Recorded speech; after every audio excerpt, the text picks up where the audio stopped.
E agora, na 316, confira a reprise de mais uma entrevista da Quarta Missionária.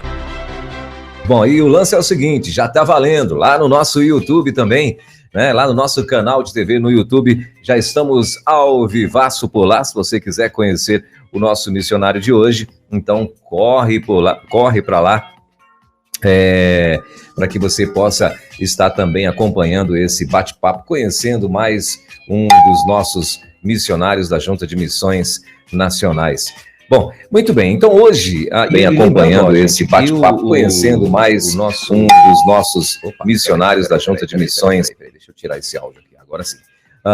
Lembrando que o nosso chat também já está aqui, né? De repente, se você quiser fazer alguma pergunta para o nosso missionário ou fazer algum comentário, né? Você pode mandar tanto no nosso WhatsApp, no 11930030316, quanto também no chat aqui do YouTube, que já está valendo, viu? Tá ao vivaço aqui, então já está liberadíssimo para você que está aí plugado com a gente. Bom, hoje nós vamos conversar com o Felipe Niemeyer. É assim mesmo a pronúncia, o Filipão? Bom dia a todos. Sim, é Felipe Niemeyer. Niemeyer, legal. É da família do Niemeyer mesmo, aqui de Brasília também, não? Não somos. Tá certo. Coincidência, né? Que não é comum o sobrenome, né? Mas muito bem. Ele é da Igreja Batista lá em Santo Antônio da Patrulha, né? Santo Antônio da Patrulha, já eles vão me dizer onde que fica, porque acho que não me enviaram aqui, onde que fica Santo Antônio da Patrulha. O Filipão tá com 40 anos, é casado, é pai de Davi e Alice, casado com a nossa querida irmã Cristiane.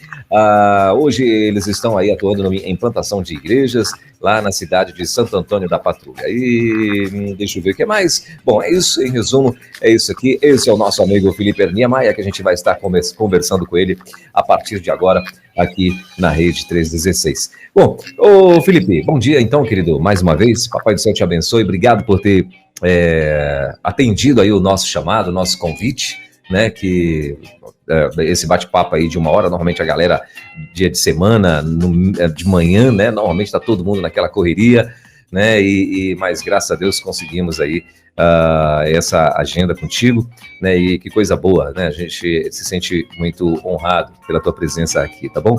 Em nome de toda a equipe, em nome de todos os nossos ouvintes aí, a toda a nossa audiência, seja mais uma vez muito bem-vindo aqui na rede.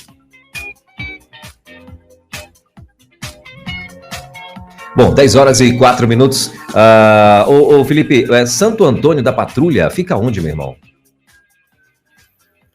Santo Antônio da Patrulha fica no Rio Grande do Sul, fica mais para o lado norte, né, do estado ali. A gente fica próximo ao litoral norte aqui, né? As praias do litoral norte.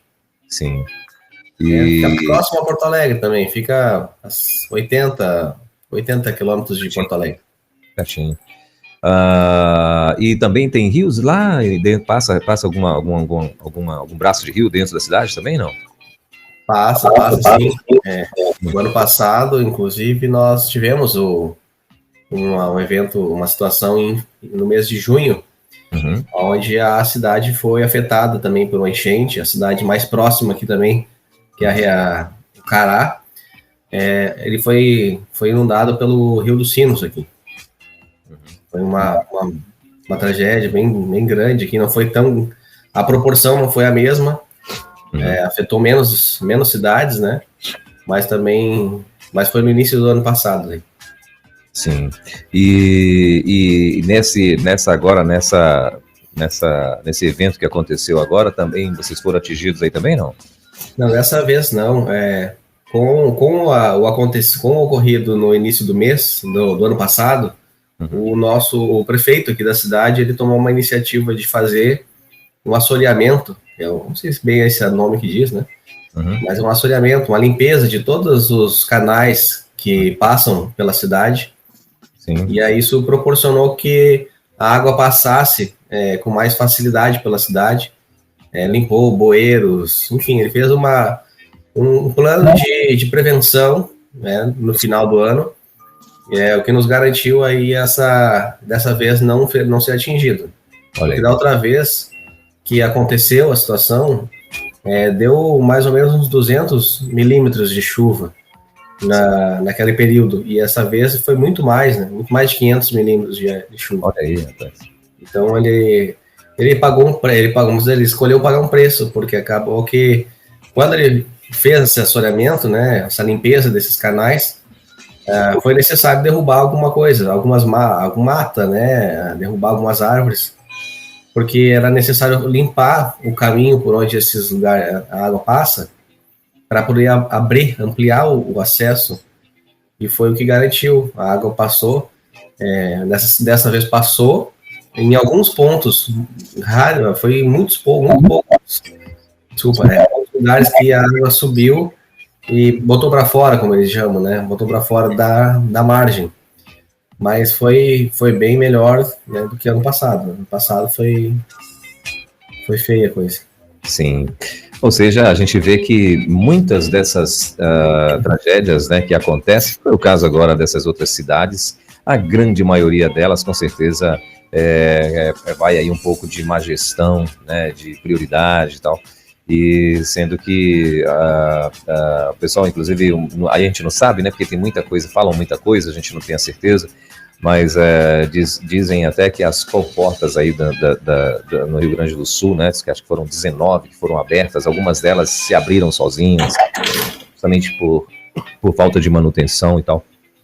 E infelizmente, né, é o que a gente tem acompanhado, tem aí um pouco, sim, de má gestão, né? Você vê que, o cara cuidou, né, fez o que tinha que fazer, né, que já era para ter feito, né? E aí você vê que mais do dobro de chuva veio e não afetou a cidade. Ou seja, tem solução, né? Basta um cuidado e uma atenção maior, né? É um serviço de prevenção, né? E não a manutenção, porque a manutenção ela ocorre quando acontece o problema. Ela tem que ser feito um processo antes, né? Prevendo o que pode acontecer. Sim, muito bem. Mas Santo Antônio da Patrulha tem quantos habitantes, mais ou menos? Agora a gente provavelmente já tem mais de 40 mil. O último IBGE tinha 41 mil, mas agora provavelmente já deve estar em 42, algo assim. Sim. Uma cidade pequena, perto de alguns bairros, né? Aí de Brasília, outras cidades, é uma cidade bem pequena. Ah, legal. Mas vocês são de onde? Vocês são daí, de Santo Antônio? Não, né? Que você não eu sou natural de Porto Alegre. Natural de Porto Alegre. Minha esposa é natural aqui de Osório, que é uma cidade vizinha aqui. Sim. É próximo aqui. Uhum.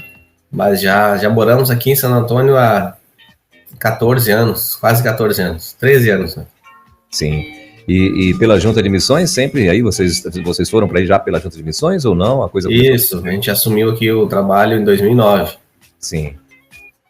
Já pela Junta, então? Já pela Junta, sim. Ah, legal. E tem alguma razão especial por que Santo Antônio da Patrulha? Santo Antônio, nós vamos dizer que foi o caminho de Deus, né? Na verdade, a gente começou a trabalhar com a igreja, na igreja local, né, em Osório, e lá de Osório a gente começou a trabalhar com Palmital, é um bairro rural lá que tinha na cidade, e com o tempo a gente foi criando experiências, né, e a gente gostaria de se tornar missionário voluntário. E aí, na época, a gente ia se inscrever para missões estaduais, mas aí nos orientaram, se inscreve para missões nacionais. Na época era o pastor Cláudio, ele hoje está na São João de Meriti, ele foi o pastor aqui em Osório. Sim. E depois, nessa época, ele estava como coordenador, e aí nós fizemos a entrevista, e nós fomos comissionados em 2009, e na época o pastor Samuel Mota, ele falou que tinha dois locais para ir no Rio Grande do Sul, e na verdade depois a gente ficou sabendo que era uma brincadeira, né? Mas um era Bagé, que é um local mais distante aqui, aí ficaria difícil da gente entrar como voluntário, né? E aí o outro local era Santo Antônio. Daí disse, não, Santo Antônio é mais fácil a gente ser voluntário. Então o nosso início de ministério foi como missionários voluntários. Sim. A gente assumiu um trabalho aqui que tinha iniciado em 2008. Na verdade, os missionários chegaram em 2008 e tiveram que retornar em 2009. Por questões de saúde, logística, eles precisaram voltar. e ficou fechado o trabalho aqui, e nós reassumimos esse trabalho de forma voluntária. Então a gente vinha de Osório, porque Osório fica a uns 30 quilômetros aqui. Então a gente vinha nos finais de semana, depois a gente começou a vir de quinta até domingo, até que a gente disse assim, não, nós precisamos morar em Santo Antônio. Nosso filho já tinha um ano e pouco, quando a gente veio morar em Santo Antônio. Que é uma cidade era bem desafiador, e a gente entendeu que não dava para ficar só no final de semana, só 4 dias, precisava ficar a semana inteira aqui. Maravilha. E aí vocês, no Rio Grande do Sul, né? Então, você já é daí, a esposa também e tal. Então, não tem muita variação, vamos dizer assim, né? De cultura, você acha que tem? Por exemplo, da capital para o interior, varia muito, as pessoas costumam estranhar. Assim, né? Que normalmente o interior, e não só aí no Rio Grande do Sul, mas em todo o Brasil, acho que é assim, né? O sotaque, né? Se o estado tiver um sotaque, normalmente no interior é bem mais puxado, né? É bem mais garrado aquele sotaque, né? E é o teu caso aí também, não? Para nós é mais fácil a adaptação. Eu acredito, a gente conhece os outros missionários, né? Que muitos chegaram no mesmo período que a gente, alguns chegaram 1 ano antes, no caso dos que estão há mais tempo aqui, e a maioria não era do Rio Grande do Sul. No caso, só eu e a minha esposa, e eu acho que tem o Bira, a Bárbara, mais uns outros 2, eu acho que são aqui do Rio Grande do Sul, e o restante é de fora. Então, o que a gente via de mais dificuldade para esses missionários era a adaptação ao frio, né? Porque a maioria vinha Rio de Janeiro, Espírito Santo, ou mais de cima do mapa. Então, acho que o desafio maior, de fato, era o clima. O clima, acho que pegou mais forte para muitas pessoas. Os que vieram com criança para cá também no início também era mais difícil. Mas para nós não tivemos dificuldade, né? Nós somos daqui, somos da terra, já conhecíamos a cultura, já conhecemos a cultura. Sim. A forma de tentar lidar com as pessoas também já é mais fácil, né? Trabalho para vocês acaba sendo mais fácil, né? Do que para uma pessoa que vem de outra cultura, né? Porque cada estado tem sim a sua cultura e tal, né? Dizem que o pessoal no sul é muito receptivo e tal, porém, tem aquela coisa de, né, você vai ter que usar uma estratégia para poder chegar nessas famílias, depois que você chegou também, né, pronto, mas até você chegar, até eles pegarem confiança, e quando trata-se de uma pessoa de outro estado, aí a resistência parece que é um pouco maior, é isso mesmo? E eu também ou não? Olha, aqui no Rio Grande do Sul, o pessoal ele gosta muito das pessoas de outro estado, sim. Há uma facilidade de ser aceito aqui. O Rio Grande do Sul ele é um lugar que ele é colonizado por muitas diferentes colônias, né?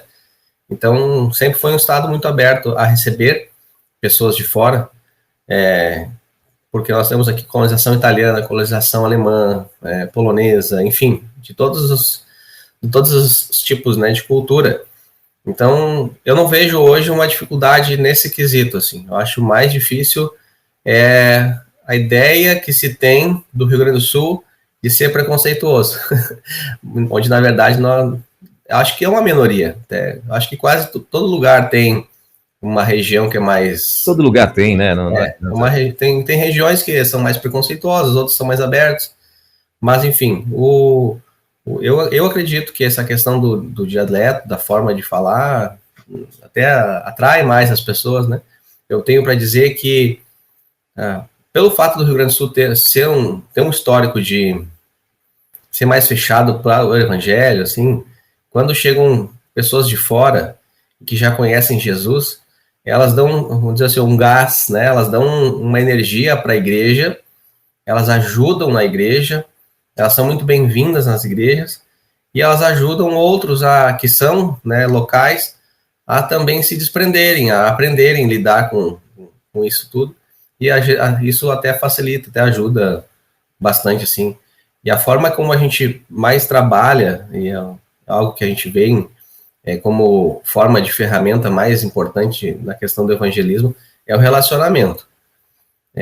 O Rio Grande do Sul, ele é um estado conhecido como pela cultura, pelo chimarrão, né, e pela comida, pela culinária. Então as pessoas elas gostam de juntar para comer.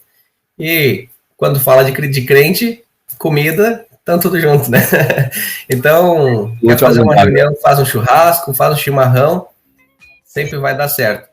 Sim. Mas a ideia é essa, a ideia é a gente tentar se trazer um pouco daquilo que a gente conhece da cultura para o evangelho e levar o evangelho para o meio da cultura, né? Para tentar mudar, né, essa perspectiva, essa ideia de que o povo gaúcho é fechado, porque a gente diz assim, depois que você ganha a confiança das pessoas, você passa da sala para a cozinha. Sim. Porque quando você consegue entrar, acessar a cozinha das pessoas, é porque você já tem a confiança delas. Normalmente a cozinha é maior que a sala. Sim. Pelo menos as casas que eu conheço. Normalmente é assim, né? Que é onde o povo se reúne, né? É onde a prosa boa acontece, né? Enquanto tá todo mundo, alguém cozinhando e um monte comendo, né? Então. Mas, Felipe, e me conta aí como é que foi a história de vocês, né? No caso, você, como é que foi aí essa decisão para se tornar um missionário, né? Quem foi que te disse isso? Como é que você descobriu esse negócio na tua vida aí? Bom, eu sou fruto de uma igreja que era missionária, né? A igreja já era uma igreja de plantação, igreja em Osório. Na época do pastor Davi, ele iniciou a plantação aqui da cidade de Osório. Depois a gente teve o pastor Cláudio Farias também, que chegou com todo o jeitão dele de fuzileiro aqui e deu um up aqui, ele fortaleceu muito o trabalho, e isso tudo me inspirou, isso tudo me inspirava, eu acompanhava ele nos estudos bíblicos, via a família dele, a alegria no serviço, né, e também isso foi inspirando com o tempo. Com o tempo passou, depois quando eu e minha esposa, nós nos casamos, começamos a trabalhar junto nessa área de evangelismo, de cuidado de adolescentes, de jovens, isso foi só aprimorando essa ideia de que a gente gostaria de influenciar mais, sabe? Eu acho que é levar um pouco mais a sério aquilo que a gente estava fazendo, deixar de ser não ser só um ministério, não ser só um trabalho local. Então foi onde a gente começou a fazer um trabalho mais específico de evangelismo num local onde não tinha igreja ali na nossa cidade, e foi dando certo, a gente teve retorno, um bom retorno, tivemos batismos, aí o pastor da igreja fez o batismo, a gente alugou uma garagem, foi muito legal, e tudo isso foi só deixando mais claro esse chamado, né, de Deus pra gente, de ser missionário, porque a gente gostava de estar no meio das pessoas, de atrair as pessoas e falar do amor dele. Então, isso gerou um amor, gerou confiança e segurança para a gente dizer assim, ok, estamos prontos para largar a nossa, vamos dizer assim, né, sair da cidade da onde a gente morava, onde a gente tinha a nossa casa, e ir para uma outra cidade totalmente diferente, que a gente não conhecia ninguém. Sim. Então, foi isso que fortaleceu bastante esse chamado.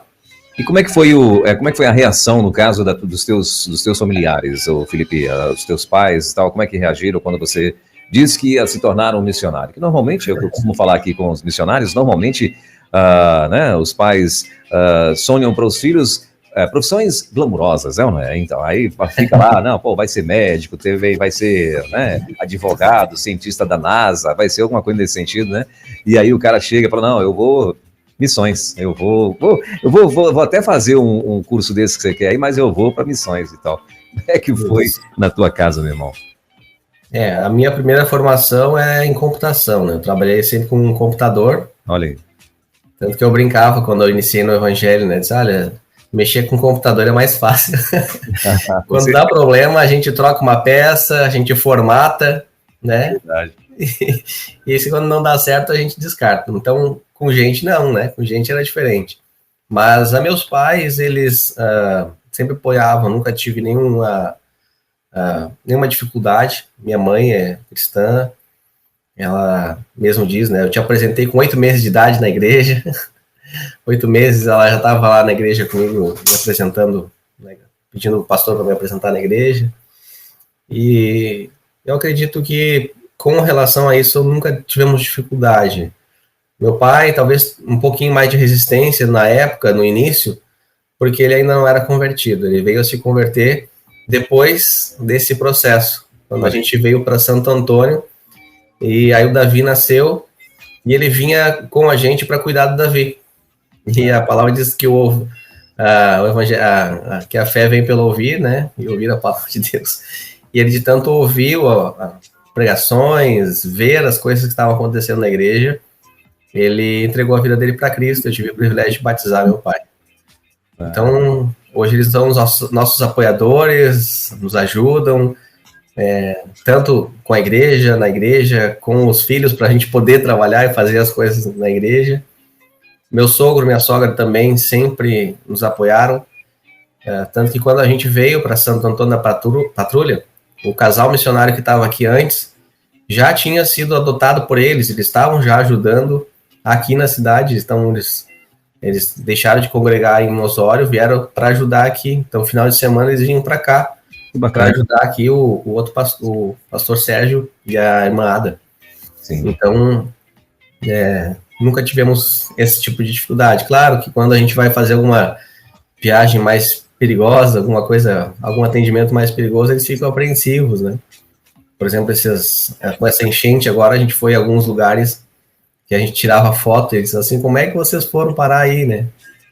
E eles ficam nessa apreensão, né? Então, dizendo, quando estiver voltando, avisa, quando chegar, avisa.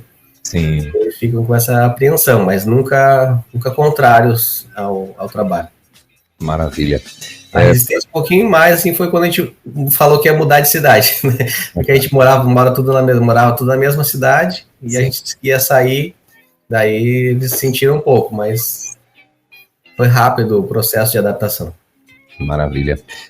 Porque normalmente, às vezes, até pais cristãos, né, às vezes tem um pouco de dificuldade, né, de aceitar justamente por causa disso, porque a gente sabe que o missionário, quando ele sai mesmo, né, e ele está disposto a se submeter a tudo mesmo, né, então, e aí o pai que é cristão sabe disso e às vezes fica preocupado e tal, né, e às vezes a gente esquece um pouco de quem está cuidando, né, então... Que quem cuida de cada um dos missionários, né, é quem enviou, então, assim, e às vezes a gente esquece um pouco disso, né, mas muito bem. Ô Felipe, agora uma curiosidade, por que o nome dessa cidade é Santo Antônio da Patrulha? Tem alguma curiosidade por trás disso daí, não? Sim, tem todo um histórico, né, da cultura, um histórico da região. O Rio Grande do Sul, ele, como eu falei, ele foi colonizado, né? Muitas colônias, e as colônias foram se expandindo pelo estado, né? Elas foram crescendo, e depois elas foram se emancipando umas das outras. Então, Santo Antônio, ela é a quarta cidade no estado, quando na questão de divisão, ela é a quarta. No caso, teve Porto Alegre, depois foi se dividindo mais em outras regiões, e a Santo Antônio é a quarta região ali que eles, na distribuição, depois quando foi criado, foi se emancipando. E por aqui ela escoava a carga, a soja, milho, arroz, alguma produção, as produções que passavam por aqui. E aí então tinha as patrulhas que guardavam as estradas. Então, e o Santo Antônio é porque a cidade é devota ao Santo Antônio. Patrulha é porque tinha os patrulheiros aqui, e aí tem toda uma história também por trás de questões de um casamento que aconteceu aqui, com o general, com uma menina que era mais nova. Tem todo um histórico, assim, também do tempo da escravidão. Então, mas é mais ou menos isso aí. Santo Antônio, por causa do seu padroeiro, vamos dizer assim, da cidade, e Patrulha pelo fato da guarda que tinha aqui, né, dos patrulheiros que tinham aqui que guardavam a estrada. Maravilha. Ô Felipe, agora voltando aí ao nosso assunto do Rio Grande do Sul, das enchentes e tal, você falou que aí em Santo Antônio, né, esse ano, graças a Deus, né, houve uma providência, né, preventiva, e aí agora, graças a Deus, não teve nenhuma situação, né? E graças a Deus, né? Glória a Deus por isso, porque, como você muito bem falou, senão a cidade poderia ter tido que ser evacuada, né? Porque com 200 já deu o que deu, imagina com 500, né? Ia virar um Deus nos acuda aí, né? Mas graças a Deus, que bom que o prefeito se atentou para isso. Mas e aí, nas demais cidades, nas cidades vizinhas de vocês, né? A gente sabe que ali o Centro Velho de Porto Alegre, é Centro Velho, né, que chama? Na verdade é o centro da cidade, Sim. Seria... Sim. A gente sabe que Porto Alegre, né, teve lá, parece que Porto Alegre não teve vítimas, mas teve um prejuízo muito grande material e tal, mas em compensação no interior, né, houve muitas vítimas e a gente não sabe ainda qual a quantidade disso, né? Porque tem muita gente desaparecida ainda. Oficialmente dizem que é uma quantidade, mas nos bastidores essa quantidade diz que pode chegar a mais de 10 vezes o que eles estão dizendo que é. E enfim, a gente não sabe de fato, né, o que aconteceu, né, em relação a essa quantidade de vítimas e tal. Mas hoje a gente sabe que a Junta de Missões Nacionais também está atuando, né, na ajuda, com parcerias com igrejas, com missionários que já estão aí, missionários que foram enviados também, né? Isso. Atuando aí em Porto Alegre e região aí, em algumas cidades do interior e tal.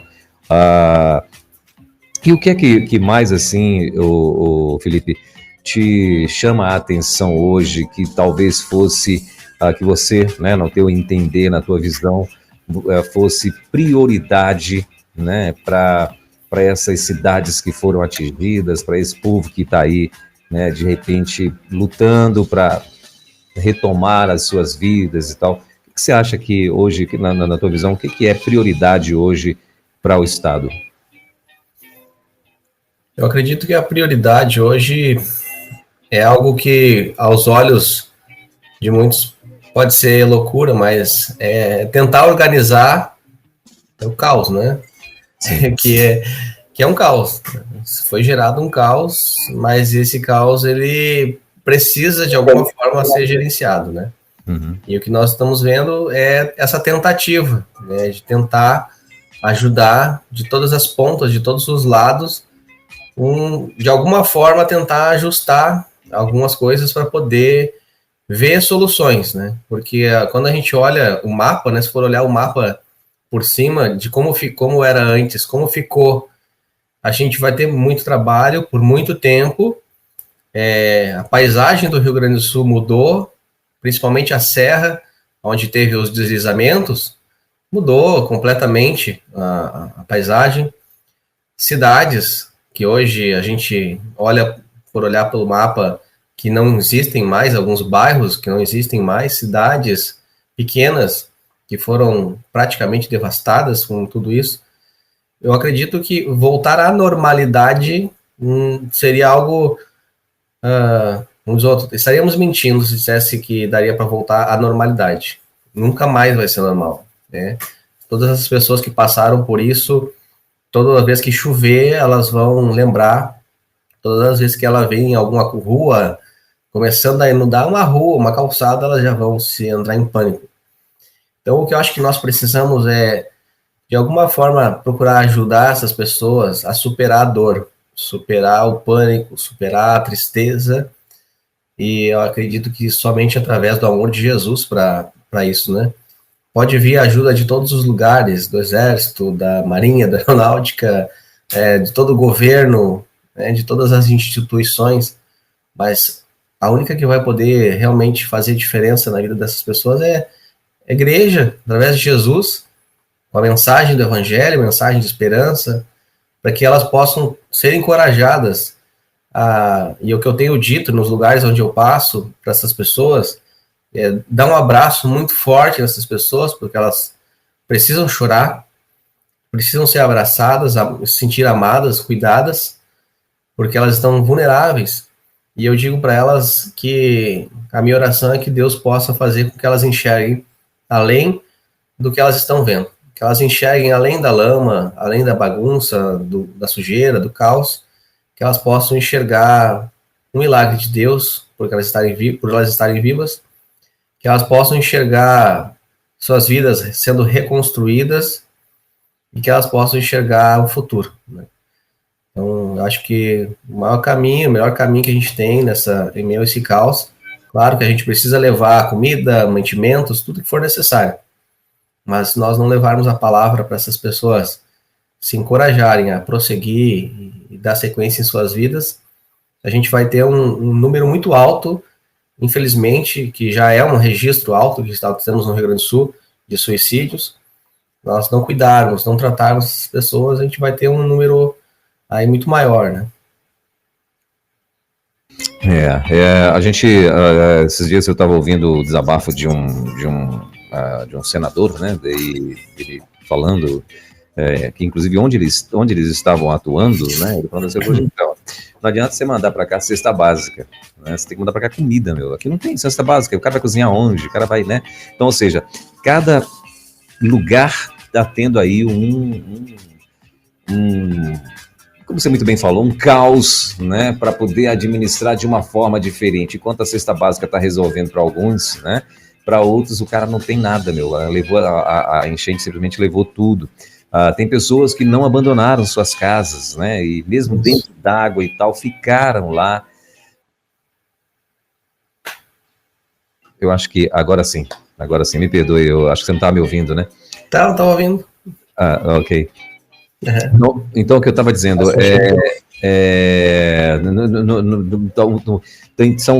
são cenários, né, diferentes que têm que ser administrados de formas diferentes, né, e as pessoas que estão, como você muito bem falou, psicologicamente, né, principalmente as que presenciaram tanto o momento da tragédia quanto o depois dessa tragédia, né? Porque a gente vê filmagens ali isoladas, né, de pessoas achando corpos boiando, né? Pessoas que perderam seus entes queridos, pessoas que estão sumidas, né? Parece que tem um bairro em Canoas mesmo lá, que o final do bairro todinho não teve como chegar lá, e parece que de lá mesmo muita gente está ainda desaparecido. Enfim, são as notícias que chegam aqui para a gente, né? E bem preocupantes, mas como você muito bem falou, é a cabeça desse povo agora como que vai ficar, né? Pessoas que perderam entes queridos, outros perderam sua vida todinha, né? No sentido de trabalho, né? Construíram, tinha um sítio, alguma coisa que eles viviam daquilo, né? Eu vi também uma outra reportagem, não é nem reportagem, na verdade foram pessoas que estão trabalhando como voluntários, socorristas e tal, chegaram num sítio, né, onde tinha mais ou menos quase que uns 30 centímetros de lama. É como se fosse um sítio, mas na verdade era não sei se era um abatedouro de porcos, né? Enfim, aí muitas baias de porcos, todas cheias e todos mortos, né? Então imagina o prejuízo. A água subiu tanto que tinha porco que foi parar no telhado de uma casa lá.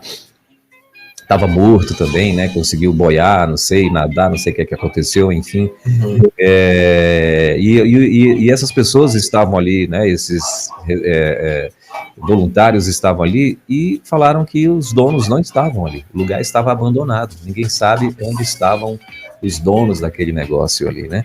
E aí você imagina, né? Imagina a cabeça, imagina Então, de fato, devemos muito mesmo estar priorizando e orando pelo povo do Rio Grande do Sul, né, e vendo de que forma a gente pode, né, ser usado por Deus para abençoar esse povo aí, né, e tentar amenizar, né, o que aconteceu, né, porque a gente sabe que psicologicamente só Deus para cuidar, né, da mente, da vida de cada uma dessas pessoas.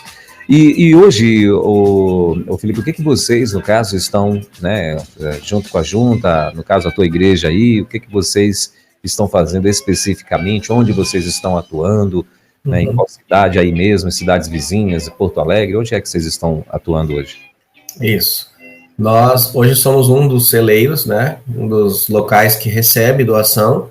Sim. Recebemos as carretas. Inclusive, nós recebemos uma carreta que veio de doações aí do Distrito Federal, né, uma bênção, muito organizada. Sim. Toda a distribuição que foi feita aí, foi feita uma triagem, a gente recebeu o material tudo distribuidinho, certinho. Legal. Muito bom ter recebido, porque daqui a gente chega e a gente já consegue levar para os locais que precisam também. Né? A gente não precisa fazer a triagem, a gente vê que já está feita a triagem, sim, a gente já envia. Né? Quando não é feita a triagem, quando chega sem ter sido feita a triagem, a gente faz uma triagem, separa as roupas por tamanho, as mulheres, os voluntários, né, os irmãos da igreja têm se envolvido diretamente, eles passam a semana inteira ali trabalhando, tem alguns irmãos que estão direto ali com a gente, então eles pegam todo o material, separam. Quando a gente tem contato com as pessoas já direto, as pessoas que a gente sabe que foram afetadas, elas já passam e elas têm como passar para nós o que elas estão precisando de roupas, por tamanho, a gente já faz a separação, quando já envia com os tamanhos, para as famílias, e a gente pode abençoar, como a gente está mais próximo ao litoral, porque com a enchente e dos rios, lá, né, do Rio Taquari, de todas as águas que desceu, encheu, elevou o nível do Guaíba, também afetou a Lagoa dos Patos, então ela alagou cidades que não estavam esperando ser alagadas. Então, como Palmares, Quintão, até algumas regiões de praia foram afetadas com a quantidade de chuva. E essa região aqui, ela fica mais próxima a nós do que os outros celeiros, né, os outros lugares também que estão recebendo doação. Então, a gente pôde daqui abençoar essas cidades que estão próximas a nós. Então, a gente leva também para a região ali de Porto Alegre, mas estamos podendo abençoar essas regiões aqui que talvez não teriam recursos para poder ajudar as pessoas. Ainda ontem nós enchemos um caminhão e levamos recursos para uma cidade chamada Pinhal, no litoral, é uma praia, que nós recebemos imagens de lá, de voluntários lá, que a chuva foi tão forte, das últimas chuvas, que tem lagoas lá que transbordaram e afetaram muitas casas, ficou muitas casas, muitos desabrigados nessa cidade, só que com relação não é a mesma coisa que a enchente que aconteceu, tanto do Guaíba como dos rios, né? Então, não fica em evidência, acaba que não sai na televisão, não é noticiado, mas essas pessoas lá estavam lá passando dificuldade e muitos não sabiam. Meu Deus. Então, graças a gente ficou sabendo, né, dessas informações, e a gente pôde levar. As pessoas choravam muito, porque elas estavam desesperadas, porque não tinha de onde vir recurso, não tinha de onde ter roupa para doar para as pessoas, e a gente pegou, encheu o caminhão e levamos para lá ontem à tarde.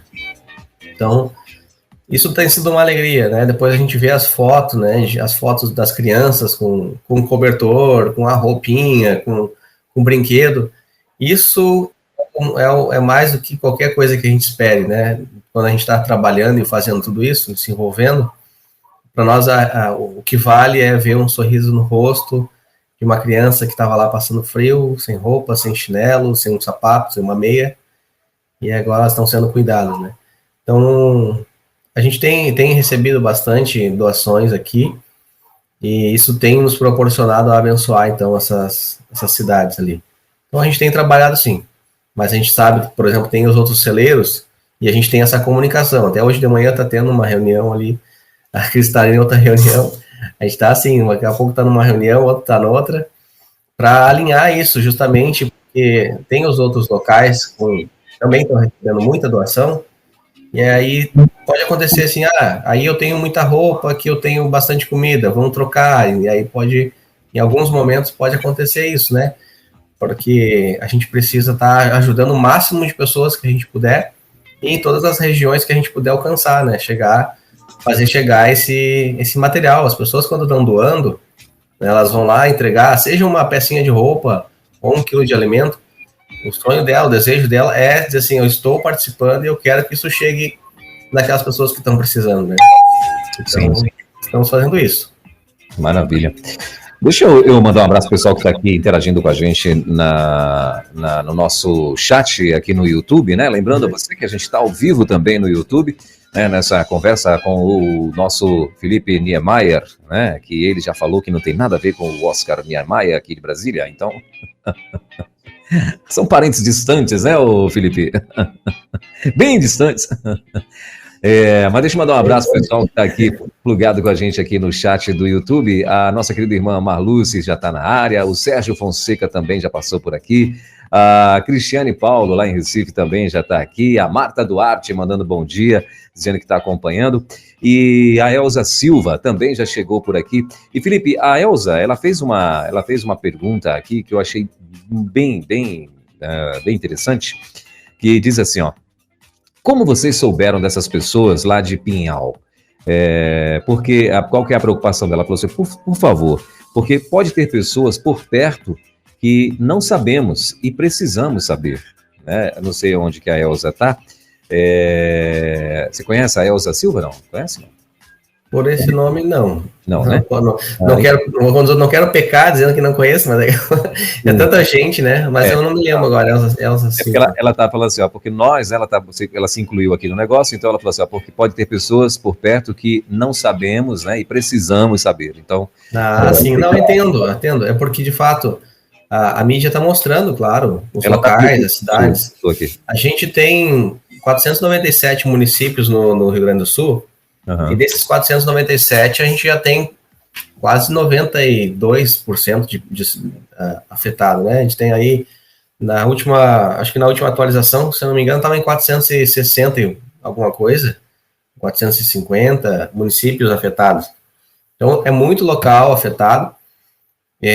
De fato, a mídia não tem como mostrar todos esses locais, porque alguns locais foram destruídos mesmo, foram realmente devastados, alguns lugares estão isolados, como a cidade de Mussum, por exemplo, ela está isolada, o material está chegando lá de avião e desce naqueles paraquedas que a gente só via em filme, né? Então, aqui no litoral, tem alguns lugares que tem muito açude, tem muita lagoa, com a elevação, né, do nível de chuva, aconteceu a elevação também desses locais, e aí também acabou tirando pessoas de casa.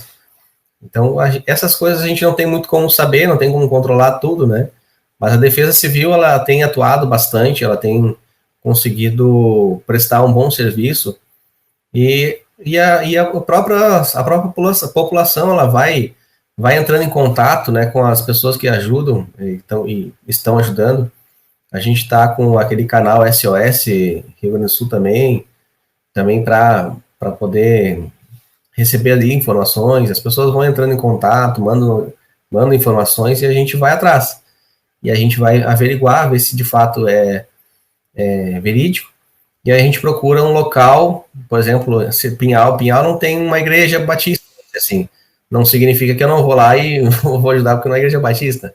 É uma senhora que ela mora no centro, a casa dela não foi afetada, e ela tem um espaço grande, e ali ela começou a receber muita doação dos amigos, de pessoas que ela conhecia, e dali as pessoas vão buscar. Então, assim, a gente conseguiu levar para ela, quando a gente chegou com esses mantimentos lá, ela chorava, ficou muito feliz, porque ela não ia dar conta, ela queria ajudar as pessoas, mas ela não ia dar conta com os recursos que ela tinha botado até do próprio bolso, comprando coisas, né? Então, tem coisas, tem lugares que a gente vai ficar sabendo assim, né? Ah, aconteceu aqui, alguém entrou em contato, um conhecido, a gente vai descobrir como é que está acontecendo, como a gente pode ajudar, e na medida daquilo que está ao nosso alcance, a gente vai ajudar. Sim.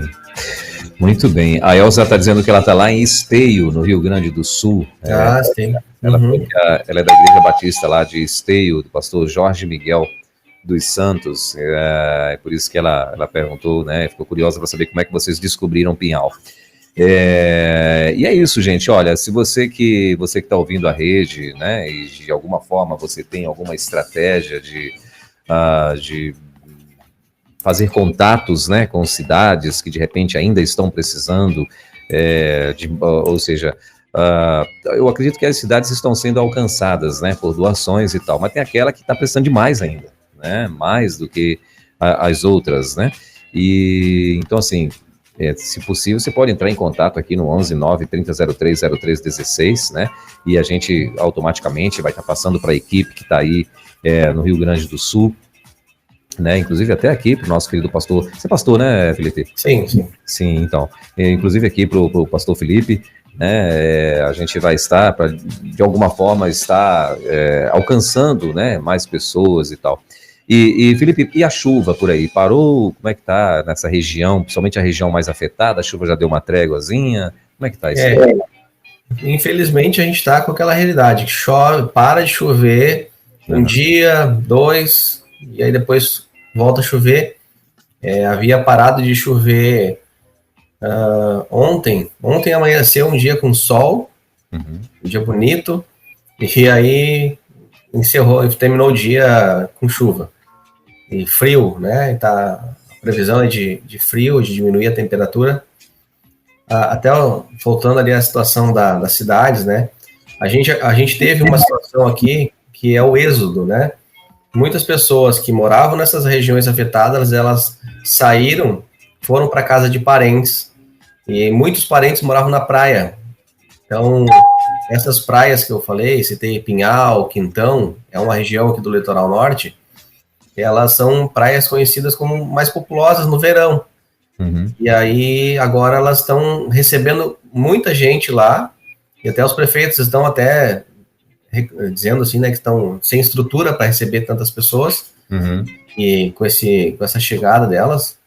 E aí, esse lugar que a gente foi, em Quintão, né, teve Pinhal, a gente foi ontem, mas umas semanas atrás a gente foi a Quintão, que também é próximo ali. Essa cidade ela não foi afetada pela enchente, por exemplo, mas tem um local lá que está ajudando, que já tem mais de 800 famílias cadastradas de pessoas que foram afetadas pela enchente e que estão lá na casa de parentes, ou que tinham casa lá na praia. Então foram com a roupa do corpo, foram com o que tinham, chegaram lá e não tinha recursos, né? Famílias que já são pobres, famílias que já têm dificuldade para se manter assim e ainda estavam recebendo os parentes, né? Não tem, num momento como esse não dá nem para dizer não, né? E ali, então, estava com essa necessidade e, de fato, isso não é uma coisa que está veiculando nas redes sociais ou na TV, né?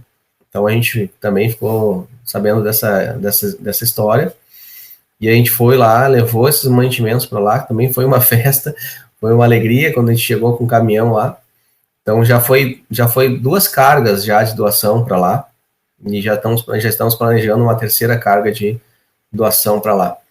Então, são locais que precisam de ajuda, não é a mesma situação de quem está na região alagada, né? De quem está lá esperando. São pessoas que estão ali esperando a água baixar para poder voltar para casa e limpar suas casas. Meu Deus. Felipe, mas as chuvas continuam sendo chuvas fortes, ou não? Agora é a chuva fraca. Na última semana não choveu mais chuvas com a quantidade que estava chovendo no início. Sim. Igual aquelas nas primeiras semanas ali do mês, né? As 2 primeiras semanas foram as mais cruéis, assim. Sim. Na 3ª semana já diminuiu e agora está entrando naquele processo de uma chuva mais fina, uma chuva mais tocada a vento, que a gente chama assim, né? Sim.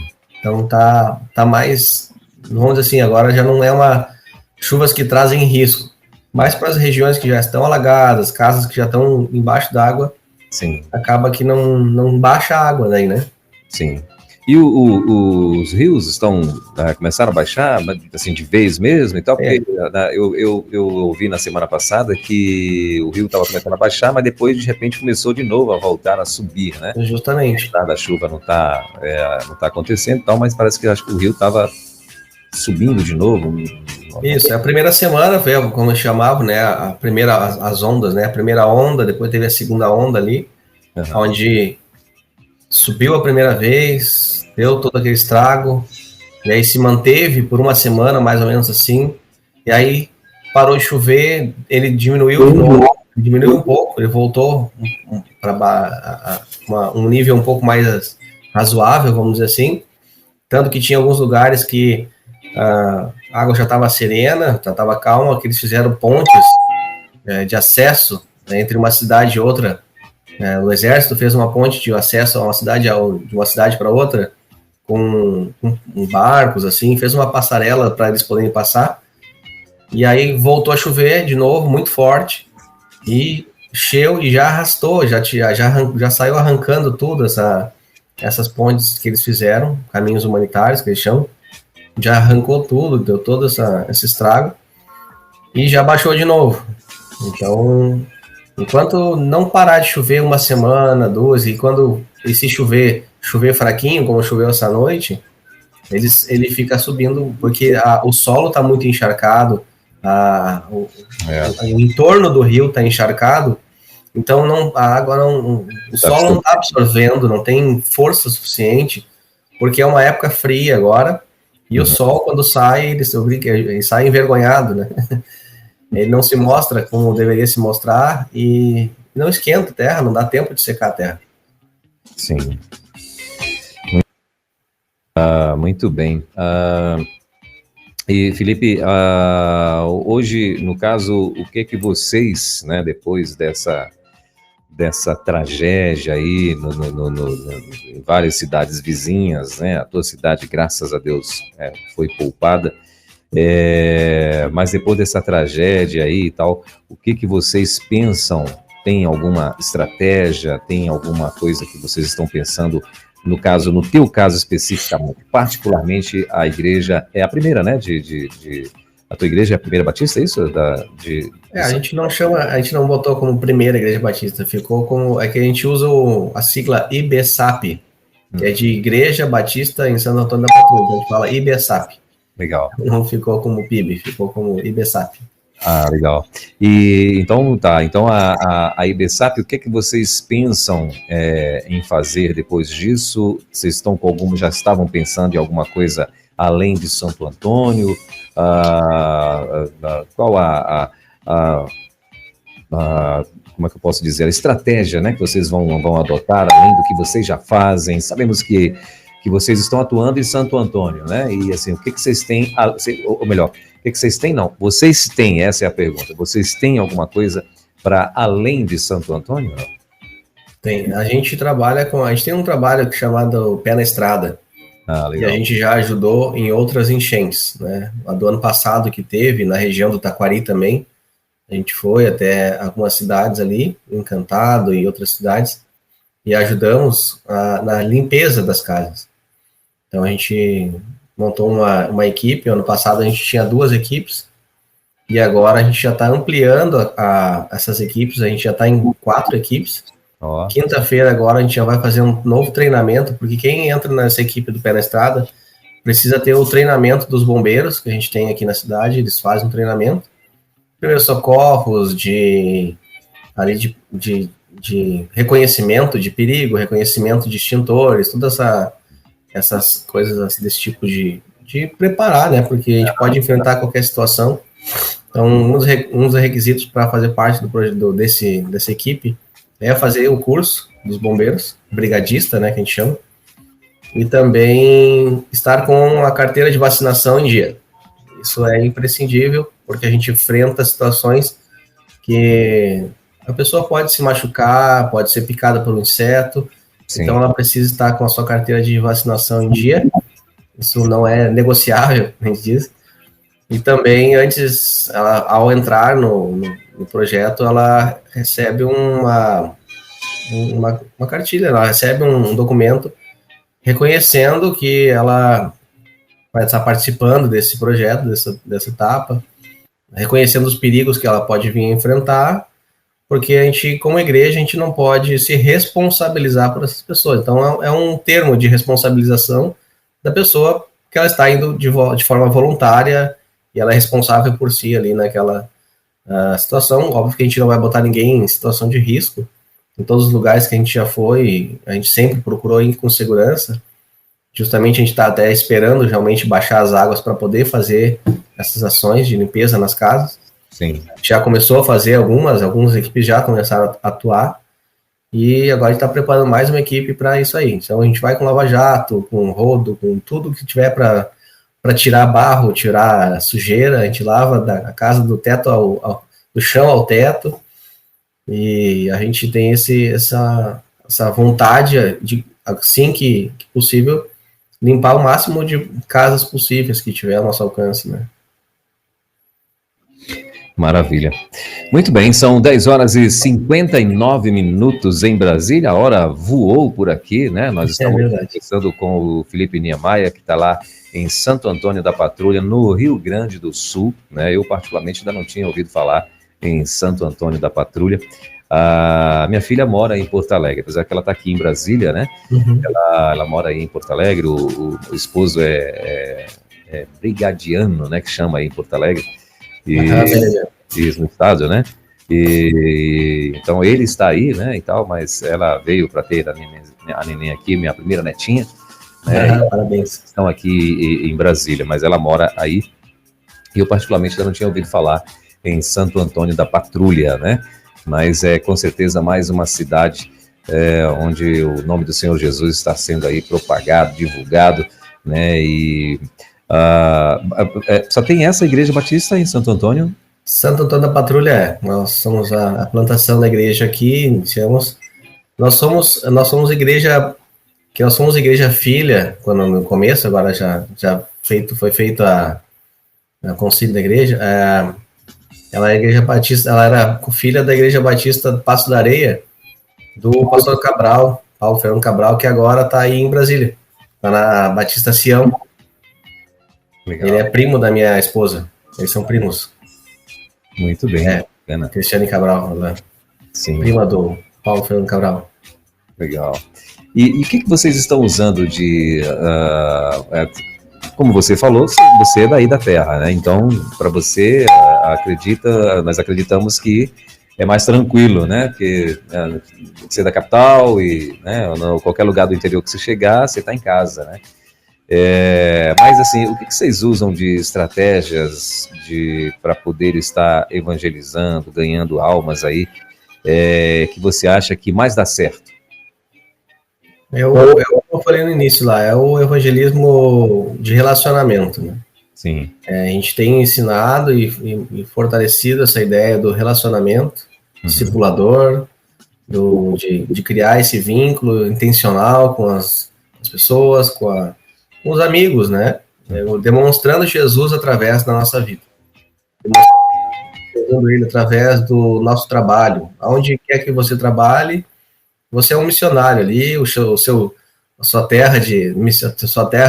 sua missão é onde você está trabalhando, é com quem você está lidando no dia a dia, porque as pessoas precisam ver Cristo em nós, e se elas enxergarem Cristo em nós, né, elas podem vir a ser atraídas por isso, e não o contrário, né? A gente tenta ensinar que aquilo que a gente demonstra para as pessoas é aquilo que vai atrair. Então, se a gente mostra algo errado, algo contrário ao que a gente prega, então isso aí vai afastar as pessoas do evangelho. Então, a gente precisa ser uma ponte, a gente precisa ser uma ponte de acesso para pessoas que talvez nunca ouviram falar de Jesus, nunca abriram uma Bíblia. Então, a gente tem usado esses recursos, palestras em alguns locais, palestras em escolas, alguns ambientes privados também. A gente tem procurado nos envolver não diretamente com a política, mas nos tornarmos, com esse trabalho que a gente faz do Pé na Estrada, a gente recebe esse reconhecimento da prefeitura com relação a isso, né, da gente dar a importância de cuidar da cidade, de cuidar das pessoas. Então, isso faz com que a gente, quando acontece alguma situação, eles prontamente ligam para a gente poder ajudar. Então, isso tem na enchente do ano passado, no problema que deu ano passado, a gente, no outro dia, já estava na rua, limpando casa, ajudando pessoas, levando doações, ajudando a levar as doações que eles receberam para outras cidades, para outras casas, atendendo famílias. Então, isso faz com que o evangelho seja anunciado e atrai as pessoas para Cristo. São 11h04. O que eu estava dizendo era o seguinte, para a gente ir caminhando para esse finalzinho aí, desse bate-papo, eu queria que você contasse para a gente, dentro dessa tua caminhada já aí em Santo Antônio, ou cidades vizinhas, não sei, mas enfim, o que eu quero que você conte para nós é alguma experiência que marcou aí a vida de vocês, marcou a vida da tua família, né, pessoas que de repente que vocês chegaram e conheceram e falaram, rapaz, esse aí eu acho que não vai, e de repente esse camarada se converteu, ou enfim, ou outro tipo de experiência. Eu estou aqui citando exemplos, mas fique à vontade, né? Queria que você contasse para a gente ir encerrando aqui esse bate-papo. A gente tem vários casos, né, de pessoas que de fato eram os improváveis, né? E hoje tem se demonstrado que valeu a pena o investimento, né, do evangelho, o investimento de tempo. Então, eu pecaria aqui em falar em um caso, mas eu acredito que a situação, acho que a gente enfrentou há muitos anos atrás, de uma irmã que ela sofreu com violência doméstica, e aí a partir disso ela conheceu o evangelho através, a Cris, na verdade, numa palestra que a Cris fez numa instituição, que era um lar para uma equipe de cuidadores de lares de idosos, e ela estava nesse local, ela ouviu de Jesus naquela época, e aí ela sofreu, a gente começou a acompanhar ela e tal, e ela teve uma vez que ela sofreu uma violência doméstica, a gente começou, então ali, todo um processo de acompanhamento, de ajudar ela, ajudar a família dela, ela e o filho, e isso fortaleceu muito a fé dela, isso ajudou muito ela a se reerguer, nós ajudamos muito, a igreja abraçou ela, e ela, de fato, passou a se envolver cada vez mais com o evangelho, o filho dela também com o evangelho. Hoje ela atua junto conosco na área social, ali da igreja, e recentemente, ela, depois de muito tempo, resistente, ela conheceu um novo companheiro, ela que era da igreja, e depois de muito tempo de amizade, de conhecer, realmente ela conseguiu se entregar novamente, né, a um relacionamento, e ela casou, né, fizemos o casamento deles. Então foi uma benção, foi algo que era inesperado, e surgiu aí então essa benção, esse favor, né, da vida da Nádia, e hoje ela é casada com o Jonas, que também é um membro da igreja. E hoje eles são muito atuantes, eles são muito trabalhadores ali na igreja, ajudam muito a gente no nosso ministério, e é um caso que a gente de fato não esperava, e deu de uma situação difícil, né, que ela passou ali da violência doméstica, ela teve que sair de casa, teve toda essa situação, e a gente acompanhou ela e acompanha desde então. Isso já faz mais de 8 ou 9 anos já. Então, eles estão com a gente e tem sido bênção. Então, existem várias situações aí de pessoas, mas não teria como citar todos agora. E dentro dessa tragédia, você teria alguma experiência também, assim, que já marcou vocês? Desculpa, não ouvi. O que cortou a... Tá, perdão. Dentro dessa tragédia que aconteceu nas cidades vizinhas, vocês estão atuando aí e tal, já teve alguma experiência também que marcou vocês? Uma experiência pessoal nossa, minha, na verdade, e do meu filho, foi que no dia da enchente a gente estava em casa, estava terminando uma aula que eu estava online, e a minha mãe me ligou. Meus pais, eles, depois de muito tempo, eles resolveram morar aqui também na cidade, e eles vieram morar próximos à nossa casa, só que eles moraram perto de um lugar onde passava a gente chama aqui de sanga, né? Onde Sim. o rio passa. E aí, nesse dia, então, encheu a sanga ali e começou a encher a rua deles. E ela se assustou e me ligou, disse, olha, mano, tá entrando água dentro de casa. Mas eles já me ligaram quando a água já tava entrando dentro da casa. E eu saí correndo daqui, fui de carro. Quando eu cheguei na rua próxima, eu vi que não dava para ir de carro. Voltei, deixei o carro e fui a pé. E meu filho disse, não, eu vou contigo. E ele foi junto com a gente, foi junto comigo. Quando a gente chegou lá na casa dos meus pais, a água já tava dentro de casa, tava na canela, mas na rua já tava bem mais alto já. E ele foi bem guerreiro, meu filho chegou lá, ajudou, a gente levantou tudo que tinha para levantar. Só que a minha mãe, ela é obesa, né? Ela é gordinha. Então eu tive mais a dificuldade de tirar ela de dentro de casa, porque já não entrava mais carro, teve uma hora que a água subiu demais, não entrava nem os jipeiros, né? Que a gente tem os jipeiros aqui. Sim. Tem carros mais altos, preparados. E aí foi aonde eu precisei trazer de volta o Davi para casa, porque ele já estava há umas 2 horas já na água, e a água estava gelada, e ele começou a tremer, e estava entrando em hipotermia. Eu trouxe ele para casa, né, dá 1,5 quadra mais ou menos, assim, dá uns 300 metros de diferença, e aí também já estava vindo água para minha casa. Daí eu vi que não tinha risco de entrar na minha casa, eu voltei. E quando eu tava voltando, eu vi um caminhão da prefeitura aqui, próximo à minha casa. Eu disse, olha, eu preciso de ajuda. Daí, onde é que tá? Daí eu entrei no caminhão e fui com ele. E ele conseguiu, o caminhão era mais alto, e ele conseguiu estacionar em cima da calçada. E aí eu disse, mãe, agora. Já tava em cima do colchão, já tava subindo água no colchão dela. E aí a minha mãe é mais difícil de subir, ela tem dores nas pernas, ela tem um joelho trincado, ou seja, um ombro deslocado que infelizmente ela não consegue mais voltar no lugar, então tem bastante dificuldade de locomoção. Eu disse, mãe, vai ter que ser mais forte do que nunca, né? Ela botou a cachorrinha dela, tem uma cachorrinha, botou a cachorrinha dentro de uma sacola, e eu peguei a cachorra, botei para dentro do caminhão, a bolsinha dela, e eu consegui dizer assim, mãe, qual é a perna que dói menos? Essa daqui, essa aqui tu vai botar aqui em cima dessa parte do caminhão e vai fazer força, e eu vou te levantar. E aí eu peguei, abracei ela assim, joguei ela dentro do caminhão, porque era alto, né?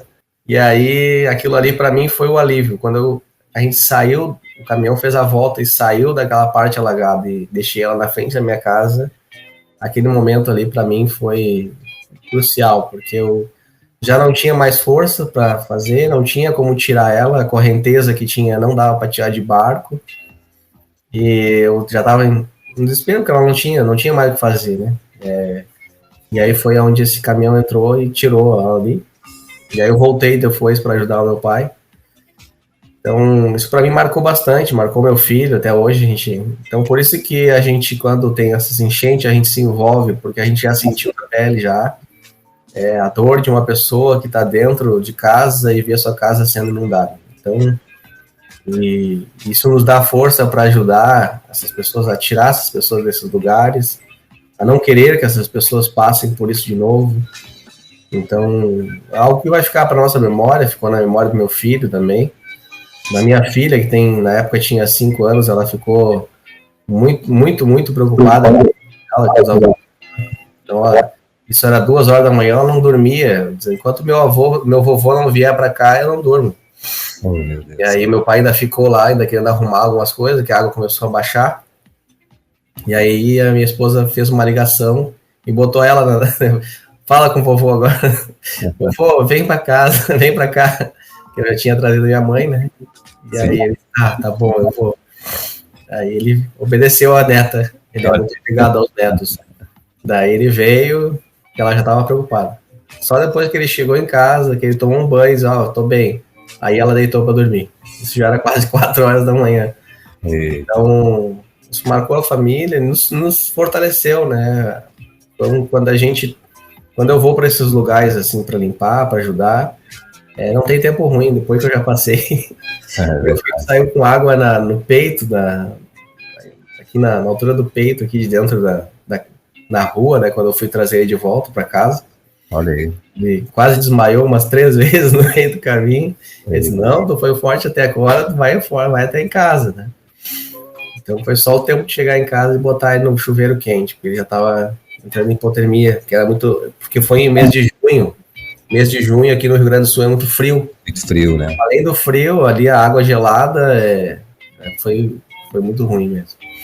Mas depois disso a gente se fortaleceu, aí foi onde a gente fortaleceu o trabalho do Pé na Estrada. Antes do Pé na Estrada a gente ajudava algumas igrejas a fazer alguma obra que precisava reformar, alguma coisa assim. E aí com isso a gente ampliou nossa área de atuação. Agora a gente entrou na parte das enchentes também. Então isso marcou bastante toda a igreja. Meu Deus. Muito bem, mas depois disso também não teve mais nenhuma enchente? Aqui não. Não, né? Não, aqui não. Mas eles já se mudaram de casa para garantir. Ah, claro.